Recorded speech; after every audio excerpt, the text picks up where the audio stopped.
Hello everyone, welcome to parenting with doctor Kriti. आजकल बहुत ही ज़रूरी हो गया है कि हम अपने बच्चों का फाइनेंशियल फ्यूचर सिक्योर करें। तो इसके लिए हमें गाइड करने के लिए हमारे साथ है financial and tax consultant mister Dakshesh Kothari, MD and CEO of Ashutosh financial services limited. Welcome. Thank you और नमस्कार।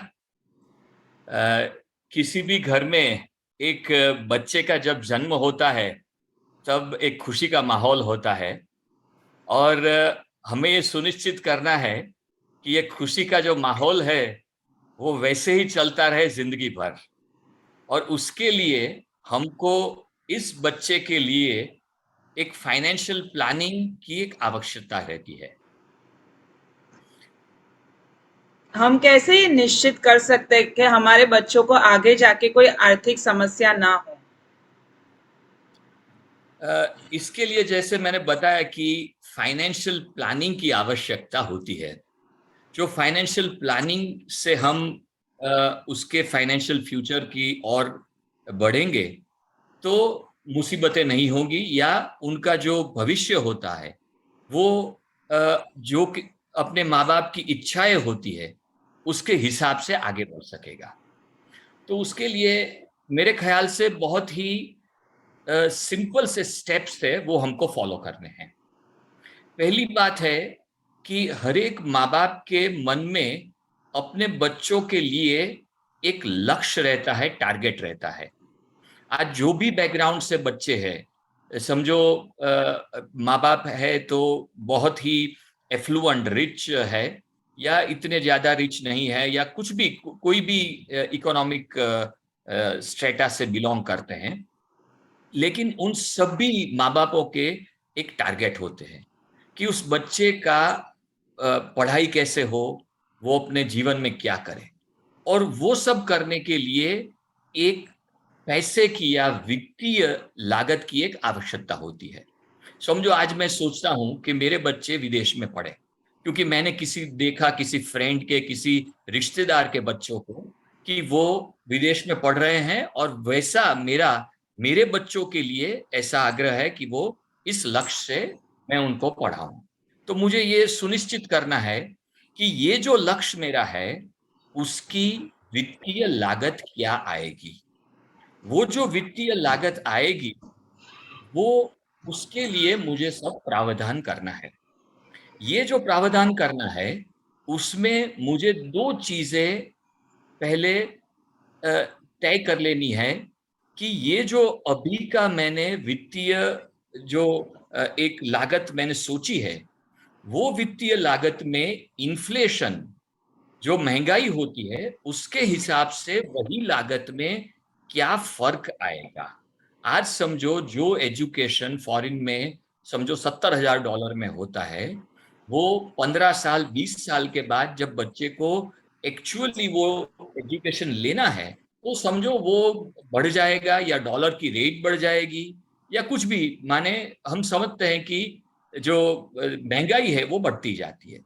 तो उसका क्या रेट मुझे तय करना है कि 5% से समझो महंगाई बढ़ेगी, तो वो एक इन्फ्लेशन का रेट हमको तय करना है।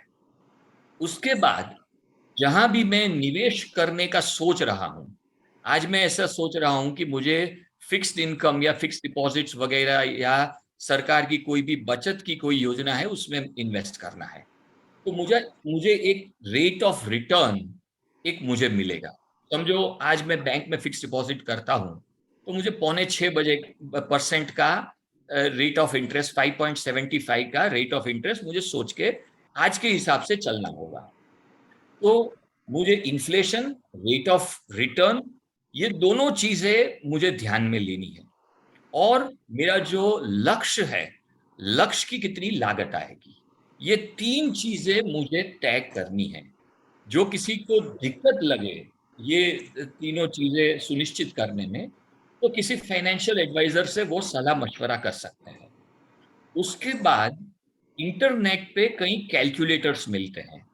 ये तीनों चीजें जो इस कैलकुलेटर्स में हम डालेंगे तो उसके हिसाब से समझो बच्चे की उम्र अभी 2 साल है, 1 साल से, या अभी उसका जन्म ही हुआ है, तो ये पैसे की जरूरत कितने साल के बाद होगी? तो माने 15 साल 20 साल के बाद उसकी जरूरत होगी।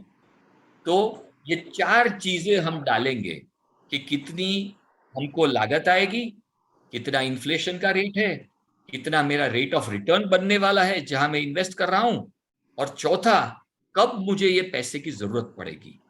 तो उसके हिसाब से हमको मिलेगा कि ये अमाउंट हमको हर मंथ सेव करनी है।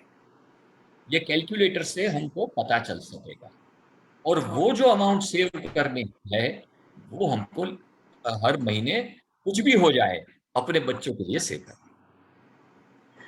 तो जो मिडिल क्लास है, मध्यम वर्गीय लोग और उनकी लिमिटेड इनकम है, तो वो लोग कैसे अपने बच्चों का आर्थिक फ्यूचर सिक्योर कर सकते हैं?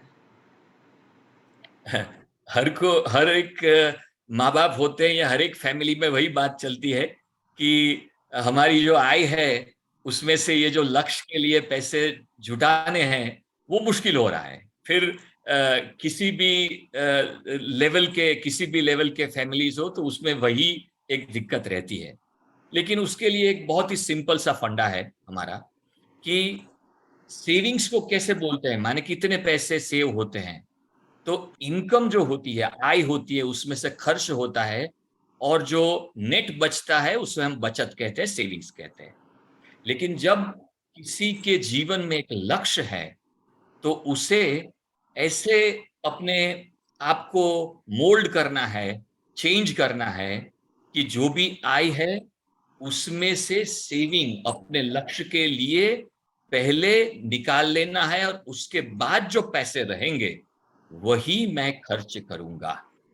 तो ही फाइनेंशियल प्लानिंग हो सकती है कैसे भी फैमिली को। और उसके लिए क्या करना है, सिंपल सी बात है, फिजूल खर्ची बंद करनी है।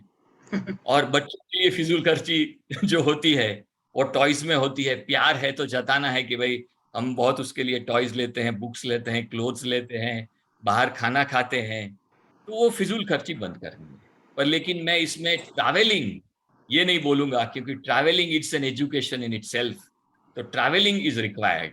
बाकी ये सब प्लानिंग ऐसे ही करना पड़ेगा तो ही अपना लक्ष्य प्राप्त होगा।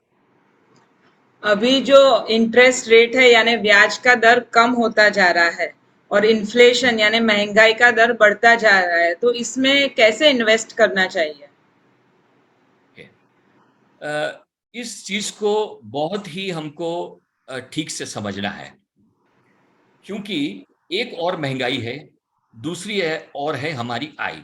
जो इनकम होती है वो निवेश से, हम अभी प्लान कर रहे हैं कि हम निवेश करेंगे और उससे हमारी कोई आय होगी।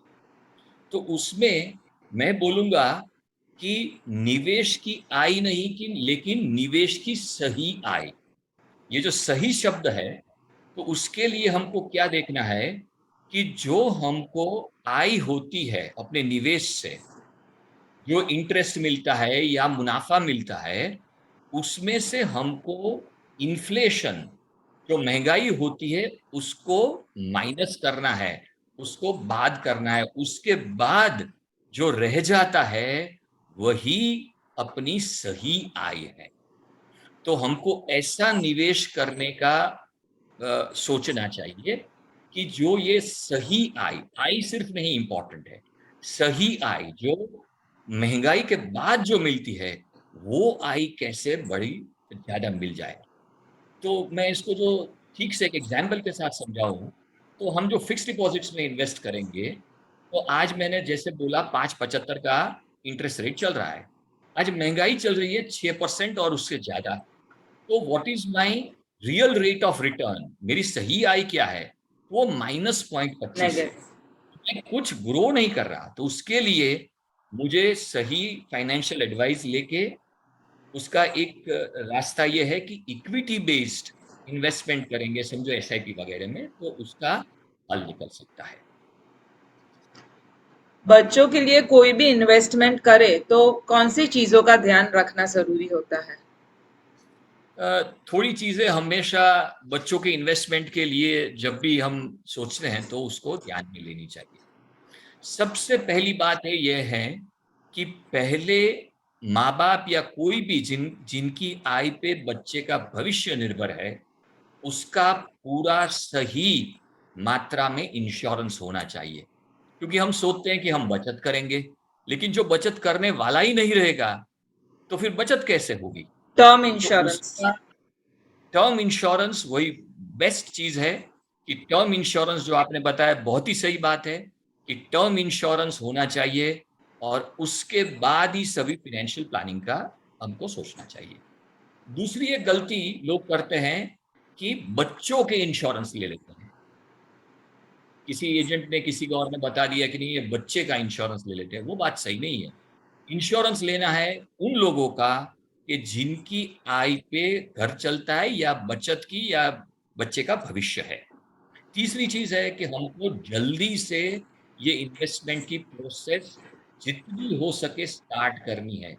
बच्चे का जन्म होता है उसी दिन से हम इन्वेस्टमेंट स्टार्ट कर दे तो ये जो पावर ऑफ कंपाउंडिंग का जो प्रिंसिपल होता है कि कितने साल आप इन्वेस्टमेंट में रहते हैं, वो बात बहुत ही इंपॉर्टेंट है। आज समझो बच्चा 20 साल का है लेकिन हमने 5 साल के बाद इन्वेस्टमेंट चालू किया तो उनका 15 साल का कंपाउंडिंग होगा। ब्याज का ब्याज जिसको हम कंपाउंडिंग बोलते हैं वो 15 साल का ही होगा, लेकिन वही चीज हम उसके जन्म से स्टार्ट करेंगे तो उसका 20 साल जब उसके होंगे तब उसका बहुत ही बड़ा फर्क हो जाएगा। और उसके बाद है कि ये जो हमने लक्ष्य किया है, जो लक्ष्य किया है कि इतनी सेविंग तो महीने करनी ही करनी है, वो लक्ष्य को कोई भी किसी भी हाल में वो बंद नहीं करना है। और आखिर में जब लोग इक्विटी बेस्ड एसआईपी करते हैं, इक्विटी म्यूचुअल फंड्स में एसआईपी करते हैं, तो बाजार के उतार चढ़ाव क्या भी हो जाए, कोई कोई क्या भी सलाह दे दे, लेकिन वो एसआईपी को बंद नहीं करना है। एक धर्म के हिसाब से, एक लक्ष्य को प्राप्त करने के हिसाब से उसको चालू रखना है। यही मेरी बात होगी। इन्वेस्टमेंट में ये सब चीजें ध्यान रखनी। और कोई टिप्स या सलाह देना चाहेंगे? थोड़ी और माने एक दो तीन चीजें मेरे दिमाग में हमेशा आती है कि जो भी इन्वेस्टमेंट करे वो कई बार माँ बाप ऐसा करते हैं कि अपने बच्चों के नाम से इन्वेस्टमेंट कर देते हैं। तो मेरा ये ख्याल है कि जो भी इन्वेस्टमेंट है वो माँ बाप को अपने ही नाम से करना चाहिए, क्योंकि उसका कंट्रोल उस पर रहे तो उनकी सेफ्टी और उनके लिए अच्छा है। तो बच्चों के नाम से करे या माँ बाप के नाम से करे, बच्चों का जो हित देखना है तो वो माँ बाप देख लेंगे। तो सिंपल एडवाइस, माँ बाप के नाम से इन्वेस्टमेंट करें, इक्विटी बेस्ड इन्वेस्टमेंट का सोचे, एसआईपी म्यूचुअल फंड जैसे मैंने बताया वो करना चाहिए। और जो हमको आखिर में ये बात कहूंगा कि अपने बच्चों को जो प्यार जताना है तो आज से ही फाइनेंशियल प्लानिंग चालू कर देना चाहिए। उसको डिले मत करो कि नहीं, शांति से बैठेंगे और सोचेंगे, वही सच्चा प्यार है अपने बच्चों के लिए। सही है। थैंक यू सो मच, बहुत कुछ जानने को मिला आपसे। नहीं, थैंक यू। इस आपने ये जो प्लेटफॉर्म रखा है उसके माध्यम से जो बच्चों के भविष्य के लिए हम कुछ अच्छा सुनिश्चित कर सके तो वो मेरा सौभाग्य होगा। Thank you. अगर आपको ये वीडियो पसंद आया तो उसे लाइक करें, शेयर करें और चैनल को सब्सक्राइब करें। Thank you.